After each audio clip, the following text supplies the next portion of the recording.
ओम श्री साईनाथाय नमः। Good morning, Sai morning. शुभ गुरुवार, हैप्पी थर्सडे। आज गुरुवार के आप सबको बहुत सारी शुभकामनाएं। मैं आशा करती हूँ कि आप सभी स्वस्थ, मस्त और तंदुरुस्त होंगे। तो आइए गुरुवार का दिन शुरू करते हैं। साईं कृपा से आज के नए दिन की शुरुआत करते हैं। बाबा बड़े दयालु, बड़े कृपालु, हमारे लिए हमेशा हमारी चिंता करने वाले हमारे श्री साईनाथ के चरणों में बारंबार नमस्कार करते हुए आज का दिन शुरू करते हैं। बाबा से प्रार्थना तो हम लोग रोज़ करते हैं, हर पल बाबा से कुछ ना कुछ मांगते रहते हैं। बाबा के समक्ष ये झोली हमेशा फैली रहती है और ये झोली फैलाए हम हमेशा खड़े हुए रहते हैं कि प्रभु, इस झोली में पहले हम बहुत कुछ मांगा करते थे कि साईं ये झोली धन से, वैभव से, प्रतिष्ठा से, मान से, सम्मान से, हर चीज़ से भर दीजिए। लेकिन जब साईं कृपा हम पर बरसी तो हमें मालूम हुआ कि हम जो कुछ बाबा से मांग रहे थे वो तो कुछ ही दिनों में अपने आप खत्म हो जाने वाली चीज़ है। क्यों ना हम बाबा से वो मांगें जो कभी खत्म ही ना हो। अगर मांगने का मौका ही मिले तो वो मांगा जाए जो जीवन भर काम आ सके। उन चीज़ों को क्या मांगना जिनका समय निर्धारित है कि इस समय पर वो चली ही जाएंगी, क्योंकि यहाँ पर जो भी कुछ मिलता है हमेशा के लिए कभी कुछ नहीं मिलता। सबकी एक अवधि है और हर एक चीज़ एक टाइम तक रहने वाली है, उसके बाद उसने चले जाना है। और चले भी ऐसे जाना है कि आप उसे रोक नहीं सकते। जाने वाली चीज़ को आप कभी नहीं रोक सकते, उसने जाना ही है, वो कैसे भी करके चली जाएगी। एक चीज़ मैंने अपने जीवन में अभी तक बहुत अच्छे से सीख ली है, जो आपको मैं आज शेयर कर रही हूँ। अब आप चाहे मुझे अपनी बहन समझ के उस बात को गांठ बांध लो, चाहे बेटी समझ के समझ लो, और चाहे अपना मित्र समझ लो, ठीक है।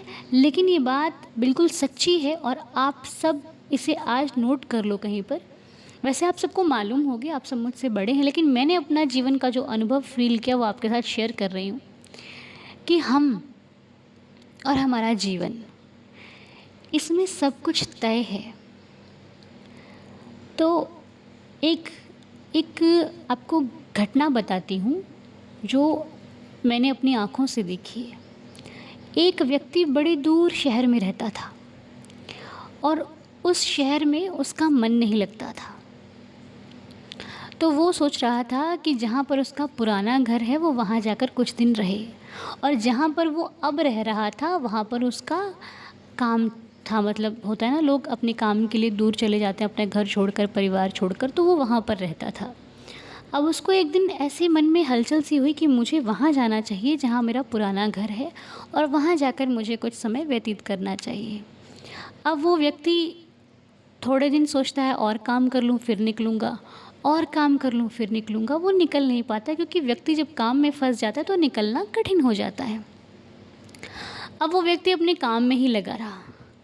एक दिन जब वो सोया तो रात को उसको एक स्वप्न आता है कि अब तुम ज़्यादा देरी मत करो, आज ही निकलो, क्योंकि तुम्हारी प्रतीक्षा में बहुत लोग हैं, तुम्हारा जल्द से जल्द निकलना बहुत ज़रूरी है।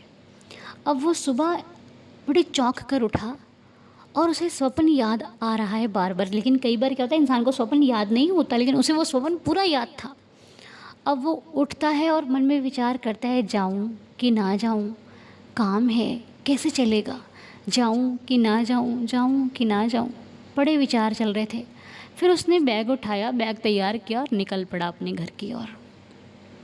अब वो जाकर अपने पुराने घर पे गया तो वहाँ पर उसके घर वाले सब लोग बहुत खुश हुए उसे देखकर।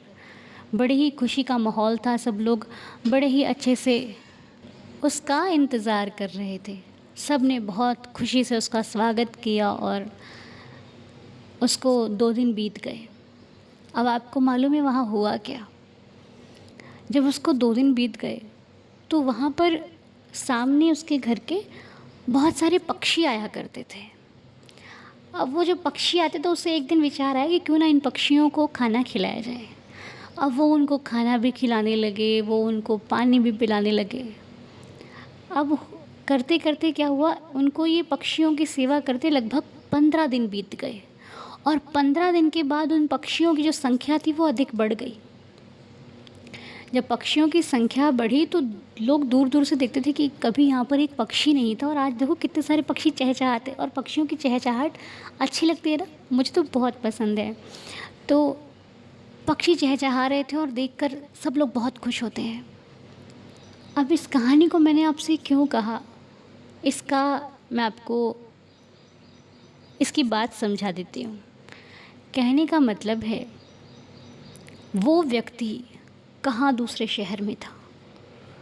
उस पक्षियों की जो पक्षियों का कह लो, आप ये कह लो कि उनको जो उनकी भूख थी उनको उनसे लेना था। अगर मैं इतना घुमा फिरा के मैं क्या बोल रही हूँ, मैं आपसे ये कहूँ कि दाने दाने पे लिखा है खाने वाले का नाम, तो ये कथन बिल्कुल सत्य बैठ रहा है यहाँ पर। अब ये जो भैया थे, इनको उन पक्षियों को खिलाना तय था। कहाँ से खींचा भगवान ने, कहाँ ले आए, जहाँ पर एक पक्षी नहीं था। अब हम कहेंगे पक्षी क्या होता है, इसको खिला, नहीं, आपने जिसको देना है ना, उस ऊपर वाले ने वहाँ से घुमा कर लाना है आपको और दिलवाना है कि चल दे।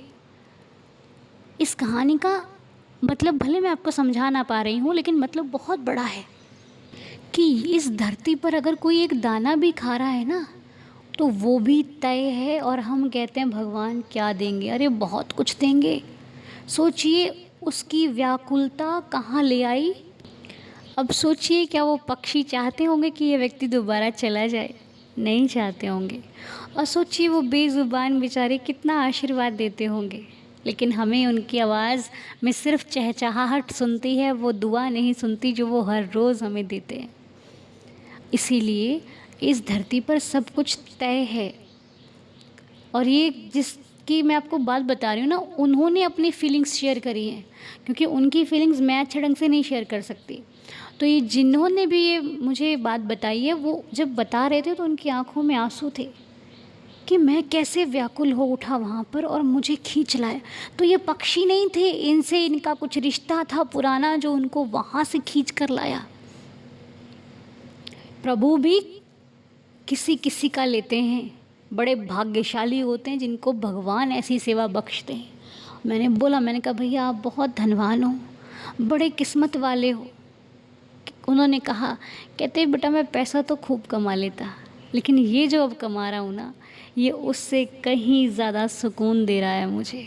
और फिर उसके बाद पता क्या हुआ, जब वो वहाँ से अपना काम छोड़कर यहाँ आए तो भगवान ने इनको अपना कुछ काम दिया, और आज उन भैया का काम अपना चल रहा है। आज वो अपने काम से वो भी करते हैं और पक्षियों की अत्यधिक सेवा करते हैं। और उनके साथ साथ जहाँ पर वो रहते हैं, लोगों ने भी पक्षियों की सेवा करनी शुरू कर दी, लोगों ने भी सेवा में हाथ बटाना शुरू कर दिया। और आज जब भोजन का समय होता है तो पक्षी चहचहाने लग जाते हैं कि तू आया नहीं यार, आजा भोजन दे दो हमें। तो या मतलब क्या ही बताऊँ, मैं बखान करूँ। माफ़ कीजिएगा आप सभी का समय लिया, लेकिन ये कथा आपको बहुत अच्छी लगी होगी जहाँ तक मुझे लगता है, और बहुत कुछ सीखा होगा आप सभी ने भी इस प्यारी सी कथा से। अगर आप भी सक्षम हो तो ये सेवा कीजिए, नहीं सक्षम हो तो एक और अच्छी बात बताती हूँ, साईं चरणों में खड़े हो जाइए, बाबा के समक्ष कह दीजिए, देवा मुझे भी तो सेवा दो, क्या मैं तुम्हारा भक्त नहीं हूँ? क्या आप मुझसे प्यार नहीं करते? अगर प्यार करते हो तो मुझे भी ऐसी सेवा दो कि मैं भी सेवा कर सकूँ साईं, क्योंकि मुझे भी सेवा करना अच्छा लगता है।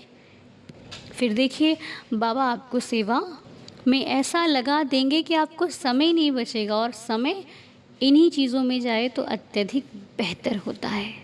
और हर चीज़ को पाने के लिए सबसे बड़ी चीज़ है भगवान का शुक्र करिए, भगवान का धन्यवाद कीजिए, आपको अधिक मिलेगा, अद्भुत मिलेगा, मिलता रहेगा। ये हम भक्तों की आपको एक सच्ची बात है, माननी है ज़रूर मानिए, ठीक है। हाँ जी, तो आज है श्रद्धा सबूरी वाला दिन, जिस दिन हम श्रद्धा सबूरी के संकेतों से अपने जीवन को धन्य बनाएंगे। तो आइए तैयार हैं आप, मिलकर बाबा का जयकारा लगाइए, मिलकर बाबा की जय घोष कीजिए, मिलकर जय जय साईं राम के गूंज में, बाबा की धुन में खो जाइए। तो चलिए पहले हम करते हैं बाबा का नाम स्मरण। ओम साईं राम। ठीक है, मेरे साथ साथ आप भी कीजिए। आइए मिलकर पहले नाम स्मरण करते हैं। अनंत कोटि ब्रह्मांड नायक राजाधिराज योगिराज परब्रह्म श्री सच्चिदानंद सद्गुरु साईनाथ महाराज की जय। ओम साई राम, ओम साई राम, ओम साई राम, ओम साई राम, ओम साई राम, ओम साई राम,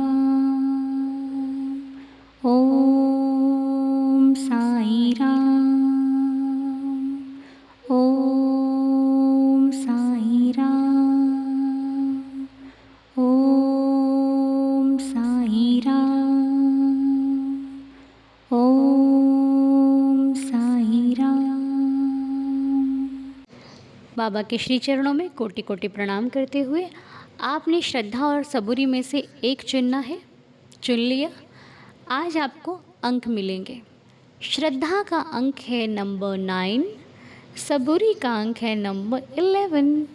9 एंड 11, 9 और 11, ठीक है, श्रद्धा और सबूरी। तो आइए मिलकर 11 वचनों को पढ़ करके फिर हम आज के जवाब देखेंगे। ओके, मिलकर मेरे संग पढ़िए श्री साईं बाबा के 11 वचन। ओम साई राम, ओम साई राम, ओम साई राम। जो शिरडी में आएगा आपद दूर भगाएगा, चढ़े समाधि की सीढ़ी पर, पैर तले दुख की पीढ़ी पर, त्याग शरीर चला जाऊंगा, भक्त हेतु दौड़ा आऊंगा। मन में रखना दृढ़ विश्वास, करे समाधि पूरी आस।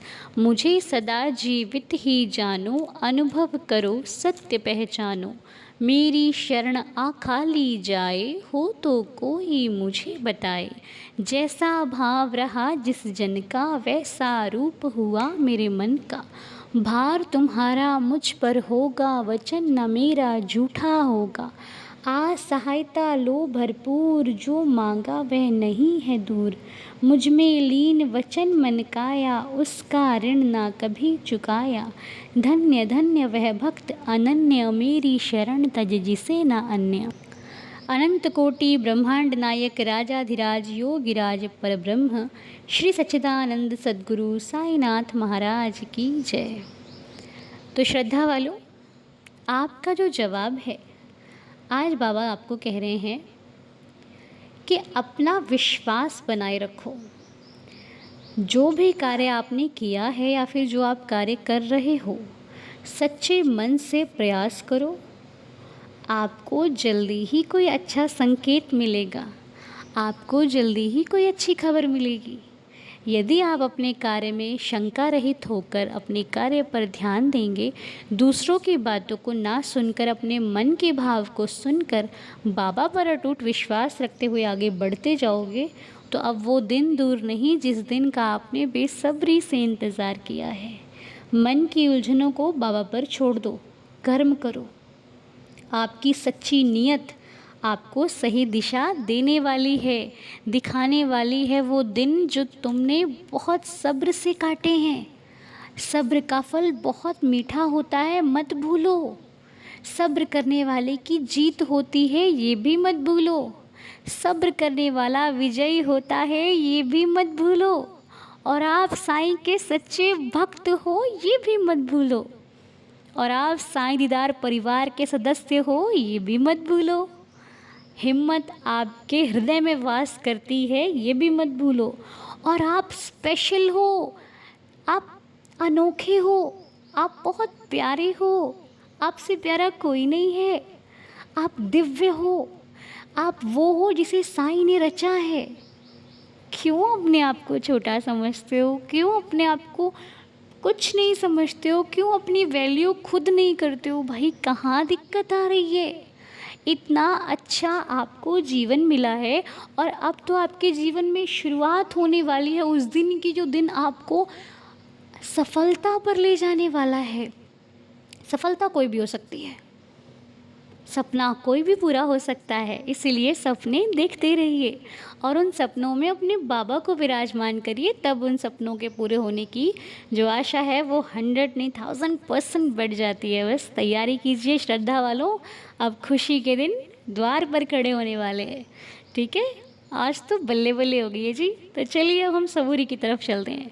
बधाई हो श्रद्धा वालों को। ठीक है, आज तो बस मेरे को बताकर इतनी खुशी हो रही है कि मैं क्या बताऊं, क्योंकि आपकी खुशी में ही हमारी खुशी है। जय जय साईं राम। आइए अब सबूरी का संकेत पढ़ते हैं, आज तो बाबा ने खुशी कर दिया। नंबर 11 सबूरी। सबूरी आज कहती है, बाबा कहते हैं कि सबूरी रखी है तो याद रखो कि हर अच्छी चीज़ समय पर ही मिलती है। समय से पहले और समय के बाद कुछ नहीं होता, जो होता है समय पर ही होता है। सबूरी का मतलब ये नहीं कि 2 दिन 3 दिन 4 दिन 10 दिन 15 दिन, नहीं बाबा नहीं। सबूरी आपको 2 सेकंड की भी भगवान रखवा कर चीज़ दे सकते हैं। सबूरी 2 मिनट के बाद भी पूरी हो सकती है और सबूरी को पूरे होने में 2 साल और 20 साल भी लग सकते हैं। लेकिन जल्दबाजी को छोड़कर धैर्य रखो। जिन परिस्थितियों को आप कठिन समझते हो वो आपको मजबूर नहीं करती, मजबूत करती हैं। आपको धैर्य सिखाने का मतलब ये नहीं है कि आपने कुछ पाना नहीं है जीवन में।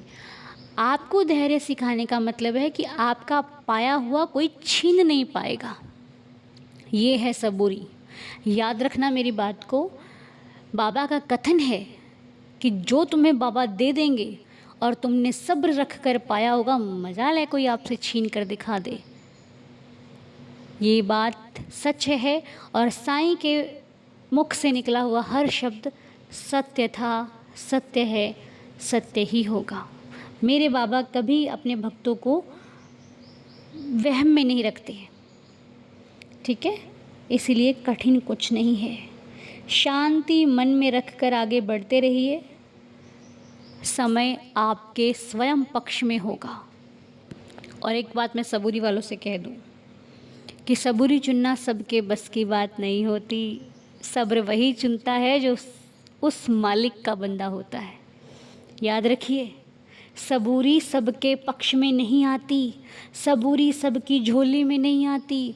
जिसकी झोली में सब्र होता है, धन वैभव और सुख समृद्धि स्वयं भागती भागती हैं उसके पीछे। क्यों? क्योंकि उसके पास सबूरी है।